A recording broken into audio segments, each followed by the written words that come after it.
ஏங்க என் ஃப்ரெண்ட் என்னங்க தப்புண்ணா? எதுக்கு அடிச்சிங்க? ஹலோ, நான் தான் அன்னைக்கே சொன்னாலே என் பின்னாடி சுத்தாதீங்கன்னு. அப்புறம் எதுக்கு உங்கள் ஃப்ரெண்டு மறுபடியும் என்கிட்ட பேச வந்தான்? ஏங்க அவன் உங்ககிட்ட மறுபடியும் பேச வந்தது என்ன உண்மைதான். ஆனால் அவனுங்களும் ப்ரப்போஸ் பண்ண வரல.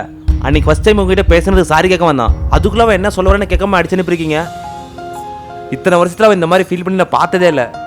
திரும்ப திரும்ப அதே நினைச்சா சாப்பிட கூட மாட்டேங்கிறாங்க. அரவிந்த் யார் மனசு கஷ்டப்படுத்த கூட நினைக்கிறவன். ஆனால் இன்னைக்கு அவனே ஒரு கஷ்டத்தில் இருக்கான்னு நினைக்கும் போது என் மனசு கேட்கல.